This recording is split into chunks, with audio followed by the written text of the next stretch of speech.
Hi everyone, I'm Anisha Narang and I work at Red Hat. I've been in the QE job role for almost 5 years now. I worked with a couple of test automation tools, including Selenium, Python, Cucumber, Water, and off lately I started working with Protractor. Other than that, I like traveling and meeting new people. So before I get started, I would quickly like to know that how many of you are QEs in the room? Okay, that's a good number. And how many of you have already worked with Protractor or know what Protractor is? Okay, that's interesting. So I'll quickly run you through the agenda of the talk today. So we'll quickly see how to get started with Protractor. We'll have a look at Jasmine, which is a web application testing framework that Protractor uses by default. Next, we'll have a look at the global variables and how to use the element locators. Understanding promises in control flow. Next, we'll also have a look at page object pattern, how that helps in maintaining the test better.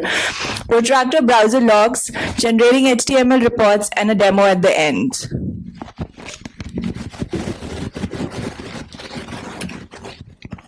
What is Protractor? Protractor is an end-to-end test framework for Angular and AngularJS applications. It is a Node.js application built on top of WebDriver.js. It is a wrapper around WebDriver.js to control browsers. It is specific to Angular and understands the internals of the application. It knows when Angular is done processing and the application is ready for the automated test to run against. One of the advantages of Protractor is that it supports Angular-specific locator strategies. Now, what do we mean by Angular-specific locator strategies? We will have a look at it in the further slides. It's pretty simple to get started with Protractor. Assuming that we have Node.js installed on a machine, we will use npm to install Protractor. We say npm install -g Protractor. Now this will install two command line tools for you. One is Protractor and the second is WebDriver Manager. You need to start the Selenium server before you can have your tests up and running. So for that but WebDriver Manager will take care of all the required binaries and you don't have to install anything separately. But make sure that you do a WebDriver Manager update before you do a WebDriver Manager start. So now the WebDriver Manager will help you get an instance of Selenium server running at localhost:44/wd/hub, the URL that's mentioned.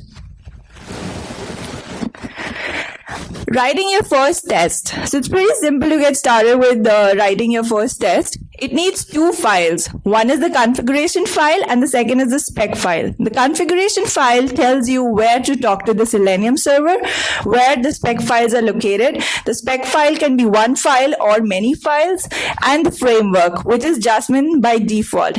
And all the other configurations are taken by default. So here, if you have a look at the file, it reads the Selenium address, which is exactly the same URL that we mentioned in the previous slide. Next is the specs, which we are mentioning as spec.js, which is just a spec file. It could be many files as well. And next is the framework, which is the Jasmine framework that Protractor uses by default. Now, this is the spec file. So the describe and its syntax is coming from the Jasmine framework. And browser is a global variable that Protractor exports. You see, browser.get would load the particular URL, and the expect is the assertions. A spec file can have one or many assertions that we may want as per the test. So before I go ahead, I would quickly like to give you an overview about the application that we are going to refer while we are testing. So here is the angularjs.org if you look at it. So the test that we will be referring to is here.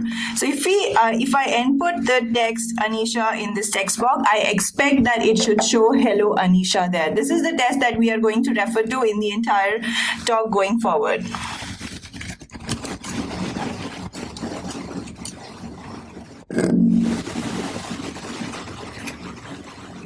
Now that we're done writing the spec, how do we run the test? It's pretty simple. We just have to do protractor conf.js. It will open the browser, perform the test for you, and show you the results. Before we go ahead and see the demo, we will quickly understand a bunch of essentials that we might want to understand.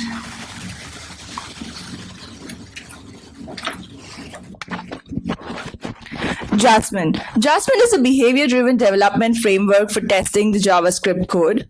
The test suite is defined in the describe function, which accepts two parameters. The first is the string and the second is a function. A string which describes the test suite mainly, and function describes the block of code that implements it. The second is the global function called it, which again accepts two parameters. The first is the string, which describes the test that in the plain text, and second is the function, which is the exact block of code that we are trying to use. So here, this is a very simple two-line code that we have. We create an element object and we capture the text of that element, and we are expecting that text to equal hello world. Global variables. Protractor exports these global variables. The first is browser. It's a wrapper around an instance of WebDriver used for navigation and page-wide information. The browser.get method will load the page for you. It expects Angular to be present in the application that you're testing. If the application does not contain Angular, does not have the Angular library, it will throw an error saying the Angular library does not found. Next is element. Element is a helper function for finding and interacting with DOM elements on the page that you're testing. The element function will accept one parameter, which is the locator strategy, and return an element finder object for you to interact on the DOM of the page. By a collection of element locator strategies, you can search the elements on the page using by.id, by.css, by.name, by.model, and a couple of other locator strategies that we will look forward. Element locators. So one of the most important things that whenever we are doing UI testing is that we need to find the right element, know the state of the application, and interact with the element. So the couple of most widely used element locators that Protractor has: by.css, find an element using a CSS selector; by.ig, find an element with a given ID; by.model, find an element with a certain ng model; by.binding, find an element bound to a given variable. Now, if you look at the last two, they are not very commonly used because these are the ones that are Angular specific locator strategies. What I mentioned in the initial slides, by.model and by.binding are the Angular specific locator strategies. And locators are passed to the element function as element, by.css, and the CSS that we want to pass there. Now, how do we find the element? How do we locate that particular element? Is we go to the particular element, do a right click, do an inspect, and we can see here. So now if you see here, you will see that here you see ng model your name, and how I am interacting with the element is by using by.model your name. That's how I'm interacting with the particular element on the page, which is the text box that we referred initially.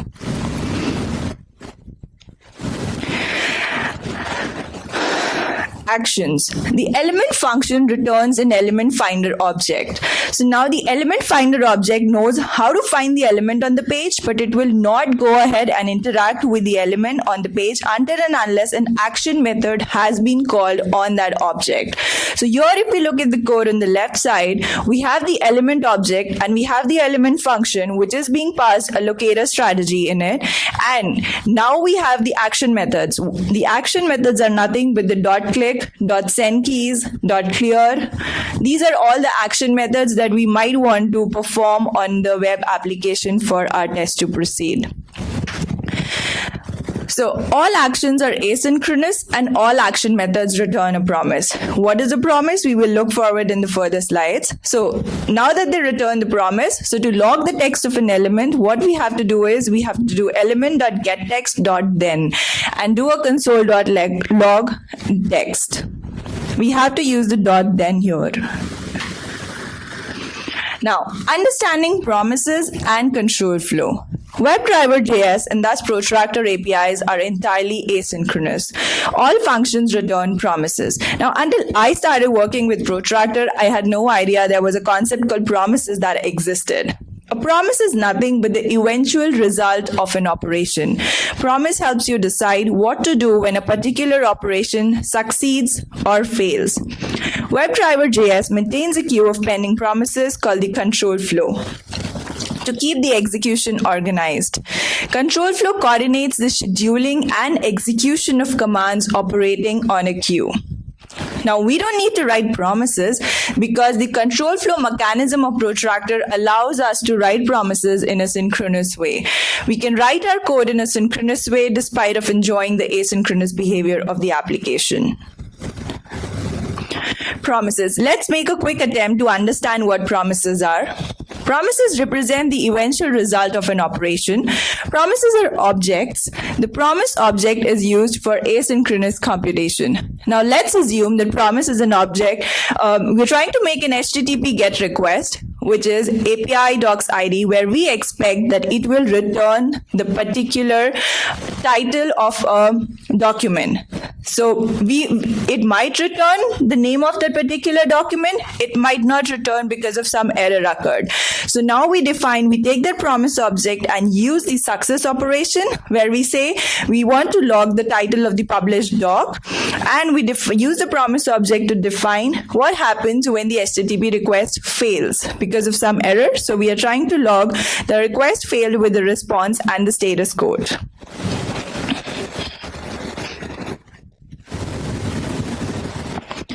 Now, the control flow. Like I said, control flow coordinates the scheduling and execution of commands operating on a queue.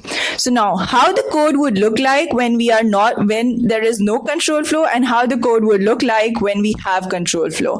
If we do not have control flow, now that we know that every action returns a promise, so we will have to resolve each promise in the code using the .then.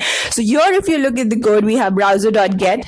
It moves to google.com, and then if you notice, we have the .then operation, which says return particular element, finding an element with the locator. Again, we have a .then, which sends a particular keys, which is WebDriver, into that text box. Again, we use the .then, and we send and we click on a particular element. So this is the block of code that we would have to write if we do not have control flow in Protractor. But now that we have control flow as a part of Protractor, it's very simple for us. We can write the code in a synchronous way, saying browser.get element by.ig.send keys, and go ahead and click the button quickly.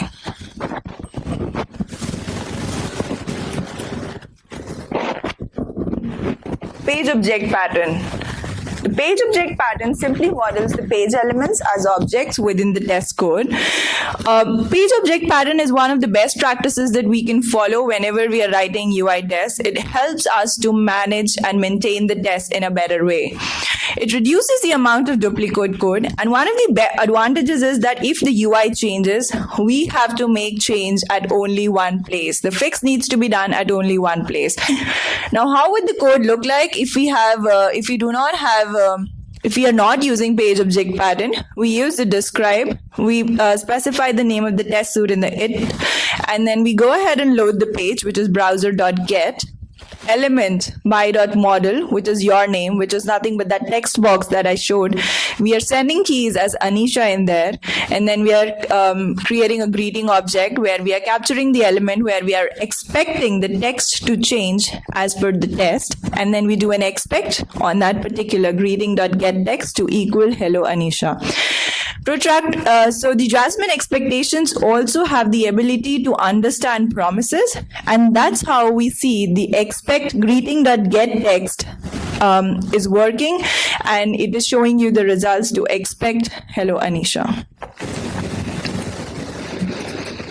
Now when we're using the page object pattern, how would the code look like? So earlier we saw that how we would write the test when we are not using page object pattern, but now we are using page object pattern, and we have to create a particular we have to create the object, which is, so on the left that you see is the page object file, which is Angular homepage, and defining the function. We describe the two elements that we are trying to interact with. One is name input and the second is greeting. Next, we also define a bunch of functions, which is this.get, which is nothing, but you can reuse this function every time to navigate to a particular URL instead of writing browser.get in every test file that you're trying to use. Next is the set name method that we have created, which is again nothing but we are trying to interact with the same element and send the keys. So here if we notice, we've parameterized it so that we can reuse the same block of code and the same function for any test that we are trying to write and use the same element there. Next is get greeting text. So this will return the text from that particular element, which is nothing but it does a return greeting.get text. We export the particular page object to be used in the test spec. So now we also need to make sure that we are making the appropriate changes in the spec files when we have created a page object.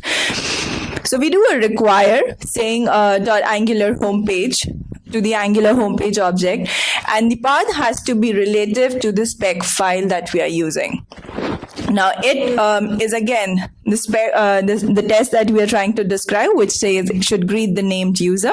Angular homepage.get, which is again the get method from the left that we are trying to use. That set name, we are passing the parameters. We know that we've parameterized it on the left, and we are adding our expect conditions. So all the expect conditions are supposed to be a part of the spec file, and we see it here. So we have expect Angular homepage.get greeting text, which is again the function that we're calling using the function from the left to equal hello Anisha.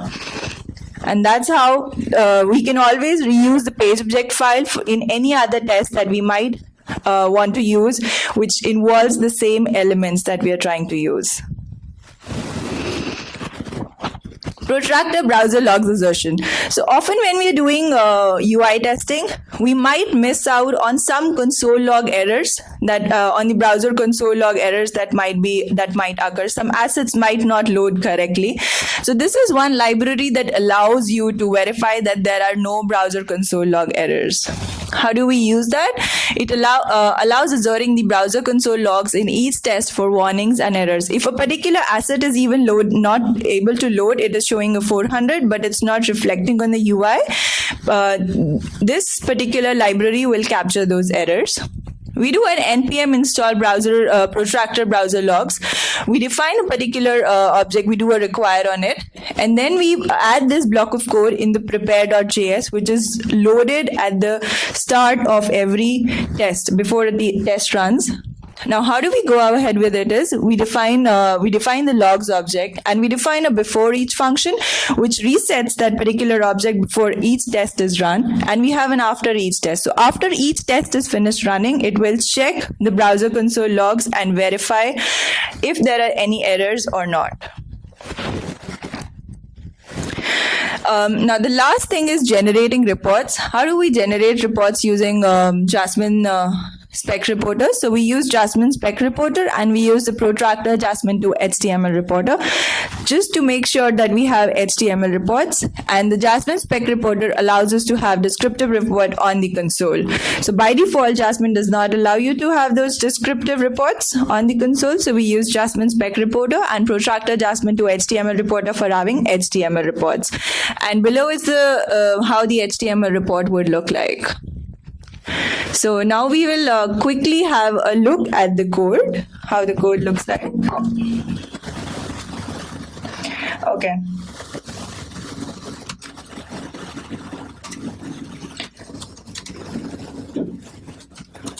So if we look here, we have the specs folder here where I've implemented the page object pattern. The first file that you see is the name input spec.js. That's the spec file that we have. And second is pages, which is the page object file. So we'll quickly have a look at the code, how that looks like.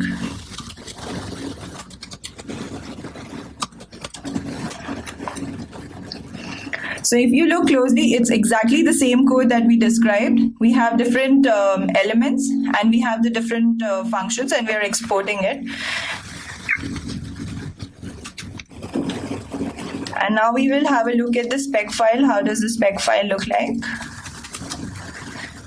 So if you see the require, the path is relative to the spec file that we have. We have the describe function here. We have the it function here. The Angular homepage.get method, we are making a call. We are doing the set name, and we are adding the expect condition.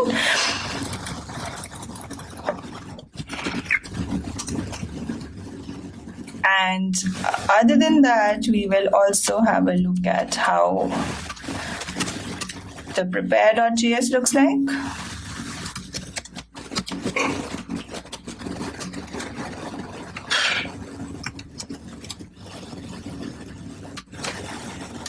Okay, so this is how the prepare.js would look like. We have the Jasmine spec reporter, we have the Jasmine browser to HTML reporter, we have the browser logs.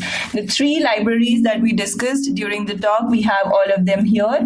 And here is the block of code for adding HTML reporter.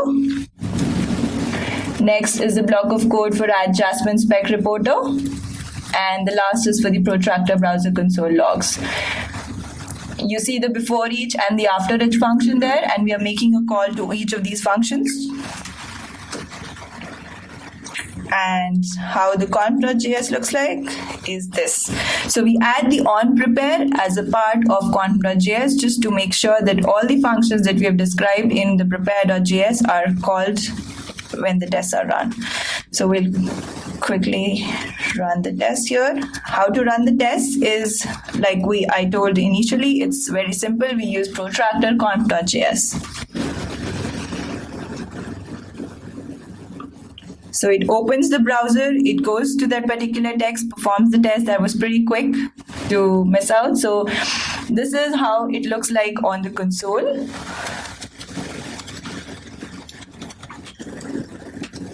And this is how the HTML report would look like.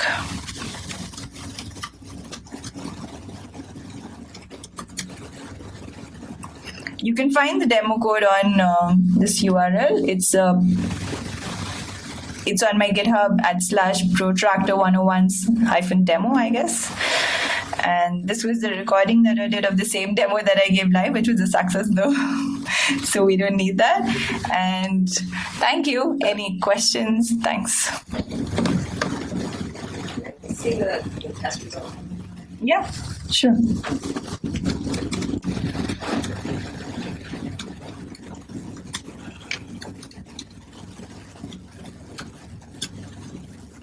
You wanted to see on the console, or you wanted to see the report? So, if a particular test fails, then there will be a screenshot attached on the right in the HTML report that where the test case failed. So that's also that is also one feature that you can use. If you might want to have a look here.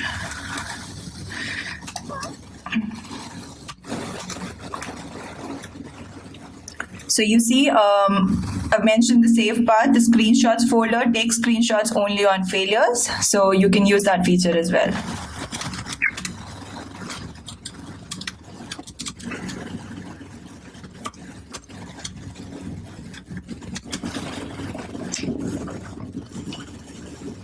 Any more questions? I have a question related to browser logs utility tools. So, does this catch the network calls again or the actual JS errors in the console? Yes. Yes. Both? Yes. So it will. Just repeat this question. So the question is that does it actually capture the network errors or just the JS errors? So yes, it will capture any errors that will come as a part of the browser console logs. Anisha, you've used Selenium before. Yes. How would you compare Selenium to Protractor? Okay, so Protractor is again built on WebDriver.js, which is nothing but Selenium itself. So it's a wrapper around it. So if you are testing an application which is Angular based, Protractor is the best tool to use. Okay. Yeah, thanks.